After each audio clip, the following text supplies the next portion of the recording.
तो चलिए शुरू करते हैं आज की वीडियो। देखिए, लोकतंत्र का जो सिद्धांत है वो ऋग्वेद की देन है। देखिए, ऋग्वेद में क्या होता था कि पहले जो है अलग अलग उनकी सभा और समितियां होती थी, ठीक है।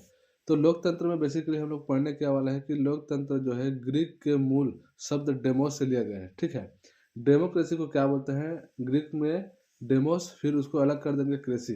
तो डेमोस का अर्थ हो जाएगा जनसाधारण और क्रेसी का अर्थ हो जाएगा शासन। मतलब प्राचीन काल में यह व्यवस्था थी कि जो लोकतंत्र था उसको क्या करते थे, जनता का शासन करके उसको बताते थे, ठीक है।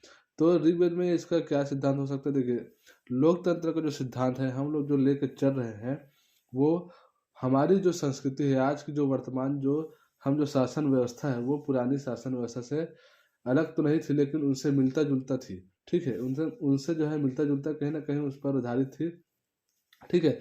तो लोकतंत्र में होता क्या है कि इसमें स्वतंत्रता, समानता, बंधुता, समाज के जितने भी मूल सिद्धांत हैं उनको हम जब लोकतंत्र में समाहित करते हैं तो उन्हें ही हम क्या कहते हैं? डेमोक्रेसी कहते हैं। मतलब जनसाधारण का शासन ही डेमोक्रेसी होता है।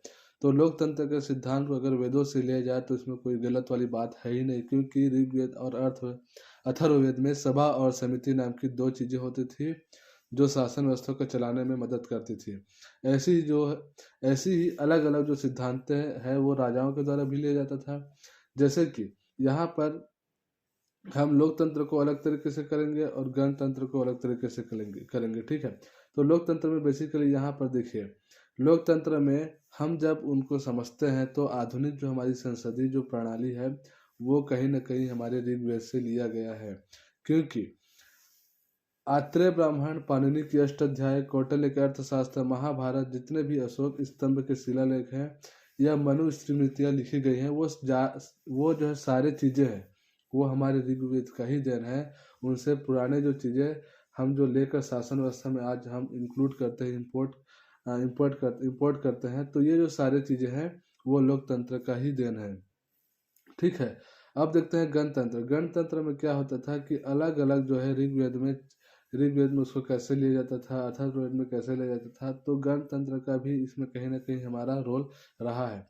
देखिए, गणतंत्र में ऋग्वेद में 40 बार इसका प्रयोग किया गया है, अथर्ववेद में 9 बार प्रयोग किया गया है, ब्राह्मण ग्रंथ में भी अनेक बार इसको कहीं ना कहीं लिया गया है। तो कहीं ना कहीं हम इसको मान के चलते हैं कि हमारा जो है लोकतंत्र है वो पहले के जो हमारे जो शासन व्यवस्था थी, अथर्ववेद हो चाहे ऋग्वेद हो चाहे सामवेद हो, सामवेद में तो अलग अलग तरीके से उसको बताया गया कि इसमें जो है गद्य और पद्य की जो भाषा है, मतलब कविता शैली की जो भाषा है वो उसके बारे में बताया गया। लेकिन अथर्ववेद और ऋग्वेद में जो है शासन व्यवस्था का भरपूर इसका उपयोग किया गया है। वैसे ही अशोक में स्तंभों में भी इसका उपयोग किया गया है।